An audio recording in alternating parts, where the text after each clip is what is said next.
Oke, kita masuk pelajaran kita berikutnya. Setelah kita mengetahui bagaimana cara menentukan bilangan oksidasi untuk setiap unsur yang ada di dalam suatu senyawa. Sekarang kita masuk ke dalam reaksi redoks itu sendiri di dalam suatu persamaan reaksi kimia. Maka yang harus kita ketahui pertama adalah reaksi oksidasi. Nah, pengertiannya itu apa? Berarti reaksi oksidasi bisa kita ketahui dengan adanya kenaikan bilangan oksidasi. Kenaikan bilangan oksidasi. Kemudian reaksi reduksi. Reaksi reduksi. Nah, reaksi reduksi bisa kita ketahui dengan adanya penurunan bilangan oksidasi. Penurunan bilangan oksidasi. Kita langsung buat ke contoh ya, biar lebih gampang. Nah, misalkan dia katakan, tentukan reaksi reduksi atau oksidasi untuk persamaan reaksi berikut. Nomor 1, 2 HCl ditambah Zn menjadi ZnCl2 ditambah H2. Nah, setelah melihat ini, sesuai dengan ketentuan penentuan Bilox, maka cari dia dulu yang pertama unsur bebas. Unsur bebas Zn karena dia termasuk monoatomik, tulis di bawahnya 0. Kemudian yang termasuk diatomik berarti H2, tulis di bawahnya 0. Nah, setelah itu kan tidak ada lagi, berarti dia itu udah senyawa. Nah, yang harus diingat juga, kalau dalam reaksi redoks, yang namanya koefisien itu yang ini. Angka yang ada di depan suatu senyawa. Nah, ini. Misalnya ini angka 2. Nah, ini bisa diabaikan. Ini ibu tandai lingkaran merah, itu bisa diabaikan. Berarti yang kita cari adalah Bilox HCl. Berarti yang pertama harus kita tulis adalah sama dengan 0 karena dia senyawa netral. Nah, katanya H itu selalu positif 1. Berarti kalau supaya dia positif 1 sama dengan 0, berarti si Cl itu harus minus 1. Berarti kita tulis ke bawahnya, si H itu positif 1, si Cl minus 1. Kemudian yang berikutnya Bilox dari ZnCl2 sama dengan 0 karena dia adalah senyawa netral. Berarti Zn ini kita ketahui dia itu adalah golongan logam. Kemudian si Cl-nya ada 2, berarti 2 kali sama dengan 0. Nah, ini cara singkat lebih gampang. Nah, kalau Cl kita ketahui dia minus 1. Ya kan? Karena dia itu golongan 7A. Bisa lihat di tabel SPU, berarti dia itu kan kurang 1. Dia itu kalau menerima 1 elektron berarti minus 1 supaya mencapai 8. Nah, itu pelajaran yang lalu ya. Berarti kalau udah dapat ini, berarti kita bisa tahu ini kan menjadi negatif 2 sama dengan 0. Berarti di sini otomatis menjadi positif 2 supaya sama dengan 0. Nah, tulis Zn di bawah positif 2. Nah, si Cl yang ditulis adalah minus 1. Karena kita perlu secaranya itu bilangan oksidasi untuk setiap unsur di dalam suatu senyawa untuk setiap persamaan reaksi. Yang di atas ini boleh tulis kembali di bawah. Berarti 2 HCl tambah Zn menjadi ZnCl2 tambah H2. Berarti ini positif 1, minus 1, 0, positif 2, minus 1, 0. Sampai di sini kita bisa lihat. Kita lihat dulu si H sebelah kiri positif 1. Ya, sebelah kanan hanya 0. Berarti positif 1 ke 0 itu adalah berkurang. Berarti bisa kita tulis dia adalah reaksi reduksi. Karena katanya penurunan bilangan oksidasi itu adalah reaksi reduksi. Nah, lihat CL sebelah kiri minus 1, sebelah kanan minus 1, gak ada yang berubah, berarti dia nggak kita pakai. Kemudian lihat lagi ZN, 0 sebelah kiri, sebelah kanan positif 2, berarti dia bertambah. Nah, tarik garis ke bawah. Nah, berarti dia adalah reaksi oksidasi. Sesuai dengan pengertiannya, yaitu ditandai dengan kenaikan bilangan oksidasi. Nah, nama lain dari reaksi reduksi itu adalah oksidator. Nah, oksidasi nama lainnya adalah reduktor, kebalikannya aja. Jika ada pertanyaan, seperti tadi kan katanya tentukan mana reaksi reduksi dan reaksi oksidasinya. Nah, kalau ada pertanyaan, tentukanlah siapa yang merupakan oksidator. Nah, oksidator dia tanya di sini siapa? Oksidator. Nah, dari sini berarti bisa kita lihat oksidatornya itu adalah si HCl. Bukan H2, kalau H2 itu kan hasilnya. Kemudian reduktor. Reduktornya itu adalah ini, Zn.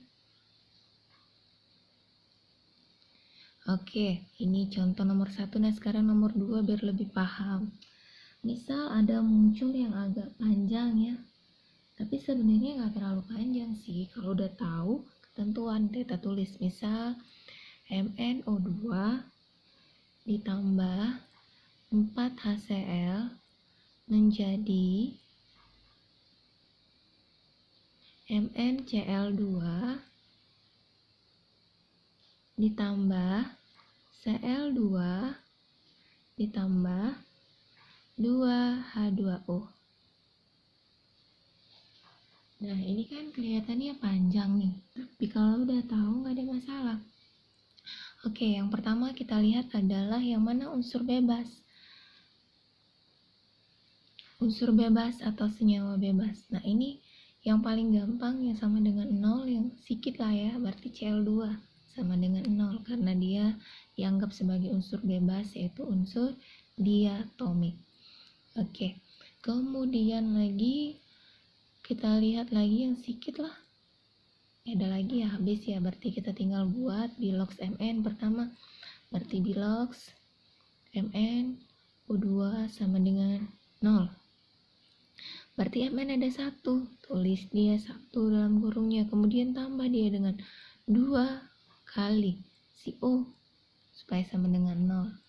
Nah, O nya tadi minus 2, tulis minus 2. Nah, berarti otomatis ini berubahlah jadi minus 4 tuh si O.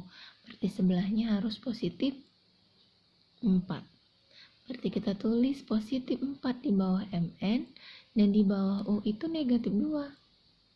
HCl ada 4, berarti ini diabaikan si 4. Kita lingkari merah. Kemudian kita tulis di bawah bilox HCl sama dengan 0. Berarti bisa kita tulis 1H ditambah 1 untuk Cl sama dengan 0. H kita tahu dia itu selalu positif 1. Hanya senyawa tertentu yang tidak positif 1. Berarti di sini kan dia itu merupakan senyawa yang selalu positif 1 karena tidak ada ketentuan lain di sini. Berarti di sini minus 1 untuk Cl. Berarti H positif 1, Cl minus 1. Kemudian bilox MnCl2 sama dengan 0. Nah, kita tahu Mn ini di sini ada berapa? 1. Nah, bikin dalam kurung 1 tambah 2 untuk Cl karena Cl-nya ada 2. Nah, Cl itu tadi sama dengan 0 ya, bukan tambah karena di atasnya sama dengan 0. Cl tadi kita tahu minus 1, otomatis ke bawah pindahkan dia ini.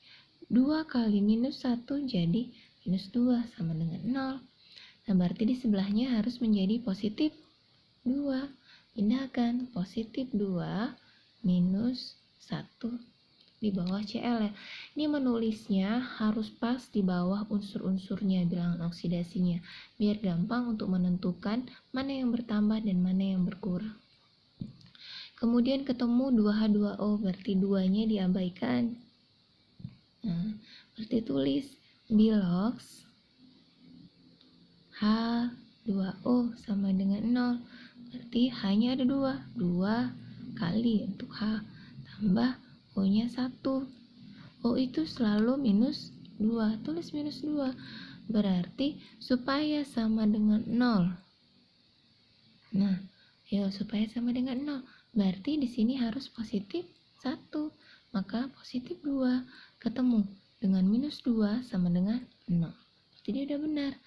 Tapi pindahkan ke atas itu untuk si H. Positif 1 minus 2. Nah, udah dapat seperti ini. Nah, tulis lagi yang di atas ini ke bawah biar kita tentuin siapa yang reaksi reduksi dan oksidasi. Berarti MnO2 tambah 4HCl menjadi MnCl2 ditambah Cl2 ditambah 2H2O. Nah, setelah dapat, pindahkan lagi lah yang di bawahnya. Positif 4 minus 2, positif 1 minus 1, positif 2 minus 1, kemudian 0, kemudian positif 1, kemudian minus 2. Nah, setelah semua ini benar, positif 4 minus 2, positif 1 minus 1, positif 2 minus 1, 0, positif 1 minus 2. Cari dia sebelah kiri dan sebelah kanan. Nah, Mn sebelah kiri positif 4, sebelah kanan positif 2, berkurang. Berarti dia ini adalah reaksi reduksi. Nah, reaksi reduksi itu tadi nama lainnya adalah oksidator. Nah, berikutnya si O sebelah kiri minus 2, sebelah kanan minus 2, berarti sama, tidak ada yang berubah, tidak kita pakai. Kemudian sebelah kiri H positif 1, sebelah kanan H positif 1, tetap tidak ada yang berubah, berarti tidak kita pakai. Kemudian Cl sebelah kiri minus 1, dan sebelah kanan ada minus 1, ada 0. Berarti kita lihat dulu, tadi udah dapat reduksi, berarti sekarang yang kita pakai yang berubah. Nah, yang berubah berarti dari minus 1 ke 0 bertambah, berarti dia adalah reaksi oksidasi. Nama lainnya adalah reduktor. Oke, sampai sini penjelasan Ibu. Ibu harap semuanya bisa mengerti, dipahami dari mulai nomor 1 dan nomor 2 pelan-pelan. Kalau seandainya mau dibuat yang mana oksidator dan reduktor, nah bisa buat sini sebelah kanan nih, yang merupakan oksidator. Nah, lihat aja dari reaksimu. Siapa tadi oksidator? Berarti MnO2. Kemudian siapa reduktor? Nah, lihatlah di sini. Reduktor. Siapa? Ini. Nah, lihat tanda panahnya. Berarti HCl. Nah, sampai sini penjelasan untuk penentuan reaksi oksidasi dan reaksi reduksi dalam suatu persamaan reaksi kimia.